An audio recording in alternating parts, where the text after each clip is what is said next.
Okay, so we're at part 2 now about the Compaq Presario 2200. We're going to replace the DVD drive and hard drive. But I just want to let you guys know, after when I was done recording part 1, this thing got a very thorough cleaning. The entire board is like new again. It was really difficult to clean around the capacitors, the chips, all the cranny areas. It's just a pain in the ass to clean. I even took the power supply out, disassembled it, blew it out with a compressed air can. I have a cleaning brush. I never used this for my teeth. I have a much better brush than this one, and I used it just to get in those hard to reach places. Used this piece, it goes with my vacuum cleaner.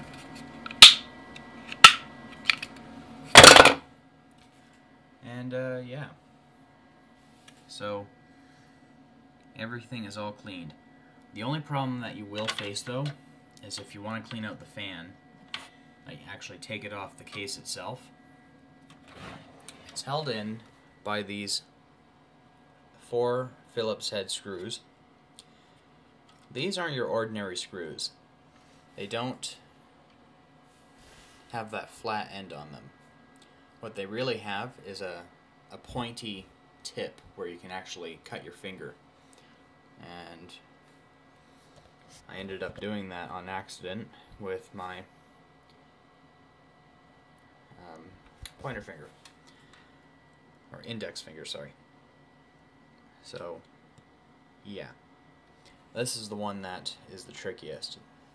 All 3 screws are easy to put in, but it always has to be the last one that gives me the problem. It's always been like that with that iMac over there. Well, the person who owned it before me tried to disassemble it. I was able to successfully do it by using a pair of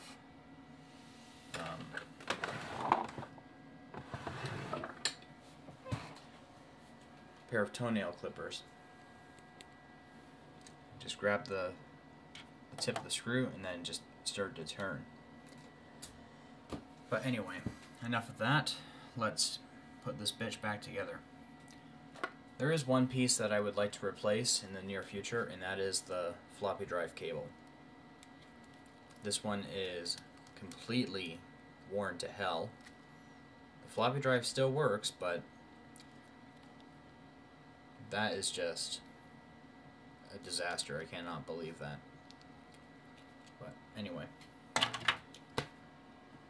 let's get to it. Now this is the front of the machine. It's untouched. I didn't even do anything to it yet. And this is one of the tools that I definitely recommend for some users. You just push down on this flower-like button and a claw comes out, and you can use it to pick up any screws, and it makes it easier to put them back in without fumbling with them. Now, whenever I'm putting a computer together, like putting screws in optical drives or hard drives, I try to keep them loose. I don't want to keep them completely tight, because I know deep down the road, eventually they will... I don't know how this happens, but this has happened to many computers that I fixed. I would tighten the screws, and after a while you can't undo them anymore, and I ended up stripping them. So all the screws that are in this case are pretty much loose, but not too loose where the drives are flopping around, but just loose enough that it is very easy to do.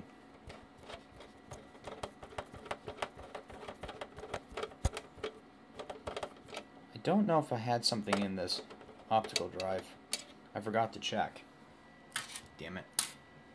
Now I'm pissed off about that. I'm sure I left something in there. Oh well.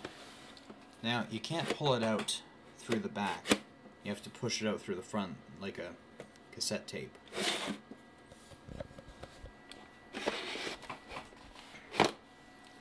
Now, just so you guys know, if you're ever going to put a new optical drive in, make sure the jumper is set to the correct setting. Because if it's not, you're going to have some issues. Now, that jumper is set in the middle. Let's check this one.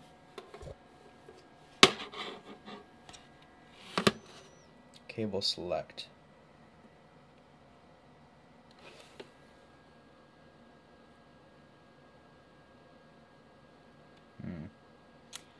I don't know how this one's set up.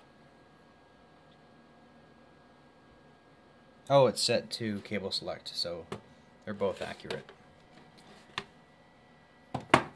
If the jumpers aren't connected properly, you'll probably have hard drive issues, such as errors trying to boot to Windows, and really that can be a royal pain in the ass. And no one wants stress.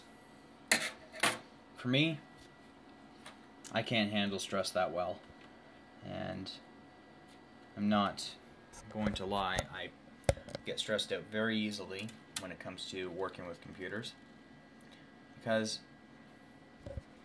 sometimes if something doesn't work on them, there's always that saying called make it work. If it's not going to work for you, force it.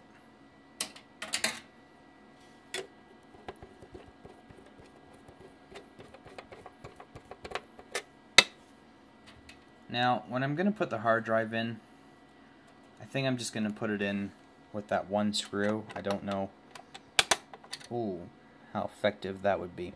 Now you see, this is what happens. This is how people get frustrated. For me, I'm getting lucky here, because my Compaq likes me so much, and it would never backstab me. Well, it has many times, but what can you get, you know? Probably be best if I had the screw nice and straight, like so. Yeah, I definitely recommend any of you guys to get this tool. If you have one, fantastic, because it's a real lifesaver in those hard to reach spots, such as this one. And just as before, I'm putting the screws in nice and loose, so that way they're not tight and they're not going to possibly decide not to budge anymore. I'm gonna put the camera down. I can't adjust the screw while holding a camera. Man, this camera's a battery sucker. My God. Well, at least it takes double A's.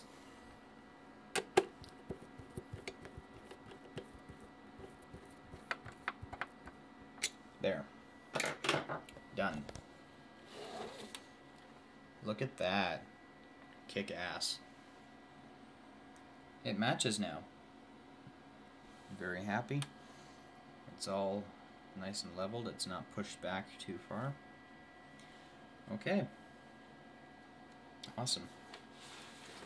Now it's time to reassemble the unit, which can be very tricky at times because you gotta make sure you're sliding it back on in a straight line, not crooked.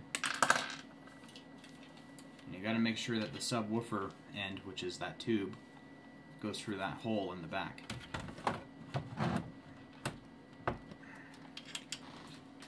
And most of all, make sure that the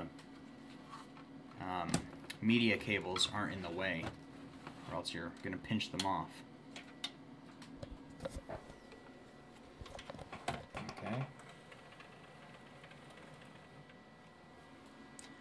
This computer has got to be one of the most easiest ones to disassemble. Sure, it takes some effort to change the optical drive, but I give this computer a number 1. Like, I've never seen something this easy to fix before. That stupid iMac, oh my god. In order to change the hard drive in it, you would have to take the entire thing apart, take out the optical drive, and the hard drive is sitting right on top of it. This one, it's easy. Nothing can go wrong. Well, a lot can go wrong if you don't know exactly what you're doing. I suggest, if you guys aren't ready to do this yet, I suggest don't do it until you have the confidence to do it. Because I'm telling you right now, these things are getting harder to find, and really, it's so unfortunate because not a lot of people have one of these. They don't know how to fix them, they don't know anything about them, and they usually go to the dump. Now, that screw hole, which is right down there, there we go.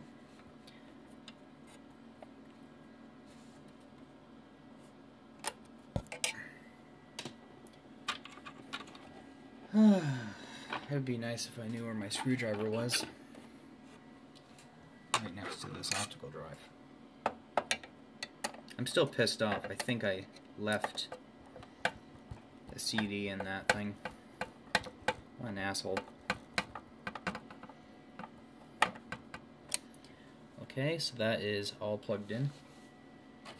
I'm gonna put this floppy drive cable back up. Now you gotta be careful with these too, because you see how these pins are pushed in?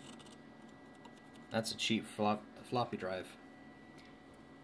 Here's one of the audio cables. Make sure the pins are lined up. Now if you have fat, pudgy fingers like I do, you're asking for a shitload of problems. Go. And this cable here hooks into the bottom of the optical drive. I still have to put the screw in on the other side, so bear with me here. I'm just roughly putting this thing back together so you guys will know exactly how it came apart. Now this is where it gets really tricky. Sometimes I get confused. I don't even know which way this floppy drive cable goes on. I'm going to take my guesses. It might go in. Those prongs are so bad on this thing. I cannot believe that. Holy shit.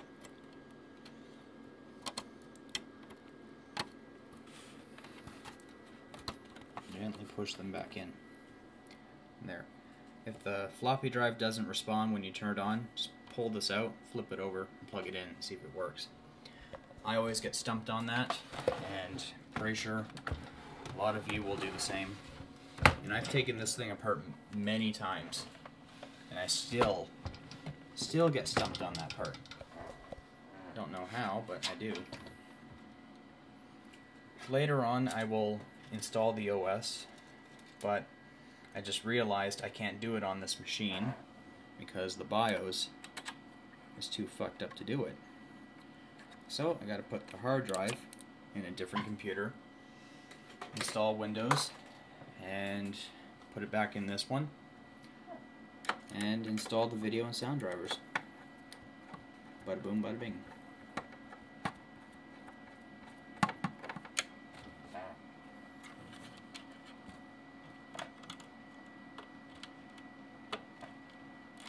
Okay.